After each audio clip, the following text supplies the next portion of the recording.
तुझे श्राप देती हूँ, अब से 8 पहर के बाद तू गधा बन जाएगा।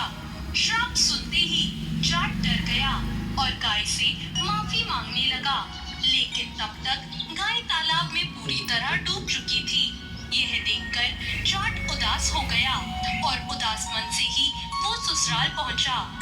वहाँ जवाई को देखकर ससुराल में सभी बहुत खुश हुए, लेकिन उसने वहाँ जाते ही जिद पकड़ ली, मेरी पत्नी को अभी विदा कर दो, हमें जाना है, हमें अभी जाना है।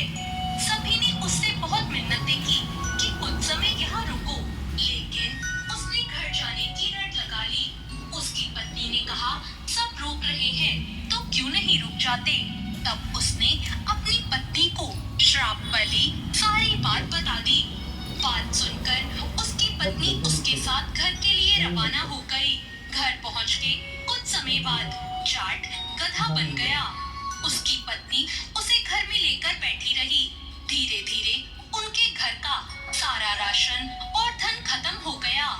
तब वो जाट अपनी पत्नी से बोला, मुझे लेकर कहीं बाहर मजदूरी करने चलो। तब वो दोनों नगर के राजा के यहाँ मजदूरी करने पहुँचे। राजा के यहाँ खुदाई का काम चल रहा था। उसकी पत्नी अपने सर पर मिट्टी रखकर मिट्टी ढोती। सभी मजदूर उसे देखकर बोले, अरे बहन, जब तेरे पास गधा है तो इस पर बोझ क्यों नहीं रखती, तुम खुद क्यों उठाती हो। एक दिन ऐसा होते हुए राजा ने देखा तो राजा ने उससे पूछा, तुम्हारे पास गधा है तो तुम क्यों बोझ उठाती हो।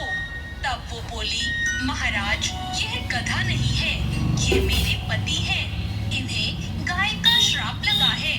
उसने राजा को सारी बात बता दी। राजा ने पंडित को बुलवाकर इसका उपाय पूछा। इस पर पंडित ने कहा, जिस व्यक्ति ने अपने जीवन काल में 101 ग्यारस करी हो और वो उसका फल इस गधे को दे दे तो ये फिर से मानव बन सकता है। राजा ने पूरी नगरी में ऐलान करवा दिया कि जिसने भी 101 ग्यारस करी हो वो अपनी ग्यारस का फल इसे दे दे तो मैं उसे अपना आधा राज्य दे दूंगा। लेकिन पूरी नगरी में ऐसा कोई नहीं था जिसने 101 ग्यारस करी हो।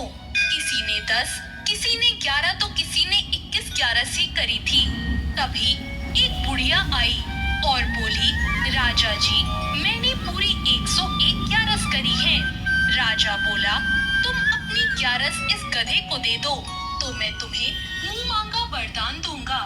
बुढ़िया बोली, महाराज, धन लेकर मैं क्या करूंगी, मैं आज हूँ कल नहीं, पर इसे 100 ग्यारस दे सकती हूँ, लेकिन एक निर्जला एकादशी को तो मैं अपने पास रखूंगी। इस एक निर्जला एकादशी के फल से मुझे मोक्ष की प्राप्ति होगी, मुझे श्री हरि विष्णु की प्राप्ति होगी। ऐसा कहकर उस बुढ़िया ने अपनी 100 ग्यारस का फल उस गधे को दे दिया और उससे वो वापस इंसान बन गया। लेकिन एक ग्यारस की कमी से उसका पूरा शरीर तो इंसान का हो गया, लेकिन गधे की पूंछ उसके शरीर से नहीं हटी। तो ये थी निर्जला एकादशी की कहानी। आपको ये कहानी कैसी लगी कमेंट करके जरूर बताएं। चैनल को सब्सक्राइब करें, वीडियो को लाइक करें। धन्यवाद। जय ग्यारस माता। मुझे भी नहीं छोड़ना।